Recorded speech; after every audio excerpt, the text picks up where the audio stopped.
অনুপ্রবেশকারী বাংলাদেশি যুবককে তোলা হলো কোচবিহার জেলা আদালতে। উল্লেখ্য, সোমবার রাতে কোচবিহার বাসস্ট্যান্ড সংলগ্ন এলাকা থেকে মনিরাজ হক নামে এক অনুপ্রবেশকারী বাংলাদেশিকে আটক করে পুলিশ। তাকে মঙ্গলবার কোচবিহার জেলা আদালতে তোলা হয়। জানা যায়, তার বাড়ি বাংলাদেশের নন্দীগ্রাম। তার বাবার নাম আবু সাত্তার মিয়া। এদিন তাকে কোচবিহার জেলা আদালতে তোলার সময় সাংবাদিকদের মুখোমুখি হয়ে সে জানায়, 10 দিন আগে সে বাংলাদেশ থেকে ভারতে প্রবেশ করছিল বর্ডার দিয়ে দালালের মাধ্যমে। আমার লোক ঢোকার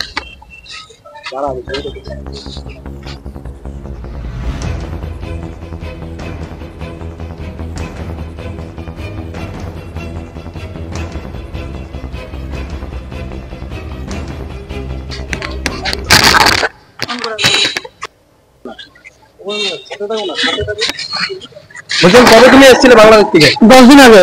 মানে কিভাবে এসেছিলে তুমি? বর্ডার দিয়ে। মানে কিভাবে বর্ডার দিয়ে, মানে বর্ডার মানে কেটে দালালে পার করছে। আচ্ছা আচ্ছা, মানে ওপারও কি এরকম রয়েছে দালাল?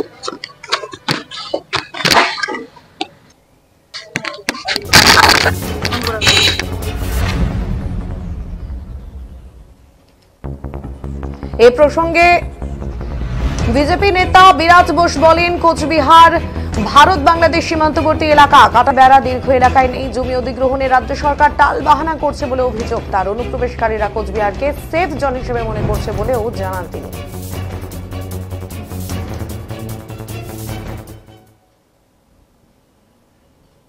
কোচবিহারের বিস্তীর্ণ অঞ্চল ভারত বাংলাদেশ সীমান্ত। সহজেই যেহেতু বাংলাদেশি অনুপ্রবেশকারীরা ভারতবর্ষে ঢুকতে পারে, সেটা এটার নিদর্শন। যেহেতু কাঁটাতারের বেড়া দীর্ঘ এলাকা জুড়ে নেই, রাজ্য সরকারের কাছে কেন্দ্রীয় সরকার দীর্ঘদিন থেকে জমি চাইছে, রাজ্য সরকার জমি অধিগ্রহণ করছে না, টালবাহানা করছে। সেই জন্য বাংলাদেশি অনুপ্রবেশকারীরা অতি সহজেই ভারতবর্ষে দালালের মাধ্যমে হোক বা কোনো তৃণমূল নেতার মাধ্যমেই হোক ভারতবর্ষে প্রবেশ করে এবং কুচবিহারকে তারা খুব সেফ প্লেস মনে করে। যেহেতু কাঁটাতারের দিকে যখন বিএসএফ সক্রিয় হয়, তৃণমূল কংগ্রেসের অনেক নেতা এমনকি মন্ত্রীও বিষেধাঘাত শুরু করে এই বিএসএফদের ওপরে। স্বাভাবিকভাবেই এরা এখানে সেফ জোন হিসাবে কুচবিহারকে বেছে নিয়েছে এবং কালকে একটা বাংলাদেশি ধরা পড়েছে। আমার মনে হয় এবারে আপনি দেখবেন যেটা ভোটার লিস্ট যেখানে বের হয়েছে, সেখানে কোথাও 28%, কোথাও 30%, কোথাও 32%, কোথাও 36% পর্যন্ত নতুন ভোটার এসেছে। এরা কোথা থেকে এলো? আমাদের কোশ্চেনটা ওখানেই। এদেরকে নিরাপত্তা দিচ্ছে এখানকার সরকার, তৃণমূল কংগ্রেসের নেতারা। সেজন্য কুচবিহারকে এরা বেছে নিয়ে এরা তৃণমূল কংগ্রেসের ভোট ব্যাংক হিসাবে কাজ করছে। এই কালকে যেটা ধরা পড়লো, এরকম আরো প্রচুর সংখ্যক আছে। পুলিশ যদি সক্রিয় হয় এদেরকে অচিরেই ধরতে পারবে এবং এদেরকে বাংলাদেশে আবার ফেরত পাঠানোর ব্যবস্থা করতে হবে।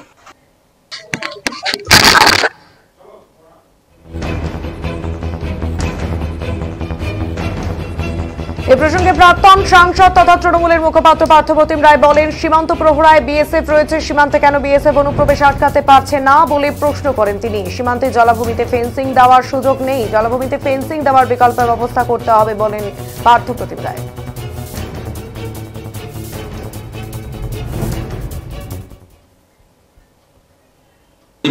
এই কথা বলার আগে আয়নায় তাদের মুখ দেখা উচিত ছিল যে সীমান্ত পেরিয়ে একজন বাংলাদেশি কিভাবে ভারতের ভূখণ্ডে ঢুকলো।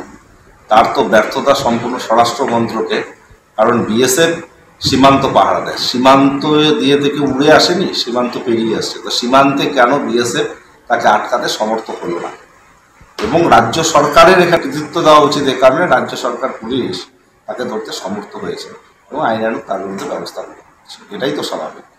বলছিলাম, তারা আরেকটি বিষয় জানাচ্ছেন, মানে রাজ্যের পক্ষ থেকে তাদেরকে জমি দেওয়া হচ্ছে না যাতে করে তাদের কাঁটাতারের বেড়া দেওয়া যায়। এটা জানে না, এরা না জেনে বক্তব্য দিচ্ছে। 250 কিলোমিটার আনপ্রোটেক্টেড এরিয়া যেটা রয়েছে, সেটার বেশিরভাগটাই হলো জলাভূমি। জলাভূমিতে ফেন্সিং দেওয়ার কোনো অপশন নেই। সেটা কেন্দ্রীয় স্বরাষ্ট্র মন্ত্রক বা কেন্দ্রীয় সরকারকেই তার বিকল্প ব্যবস্থাপনা তৈরি করতে হবে। এটা রাজ্য সরকারের কোনো কাজ নয়। রাজ্য সরকারের যে রিকোয়ারমেন্ট জমি দেওয়ার ছিল সেটা সম্পূর্ণ দিয়েছে, যেটুকু বাকি রয়েছে সেটুকু দেওয়ার সিদ্ধান্ত সম্পূর্ণ হয়েছে, এবং বাকি কাজটা কেন্দ্রীয় সরকারকেই করতে হবে। এবং ওয়াটার বডিজ, জলভূমিতে কীভাবে ফেন্সিং বা অন্য কোনোভাবে সুরক্ষা দিতে হবে তার দায় সম্পূর্ণ স্বরাষ্ট্র মন্ত্রক। রাজ্য সরকারের কোনো ভূমিকা এখানে নেই। তাই বিজেপির এই নেতারা না জেনে পালখিঞ্জের মতো কথা বলছে। যারা আবার লোক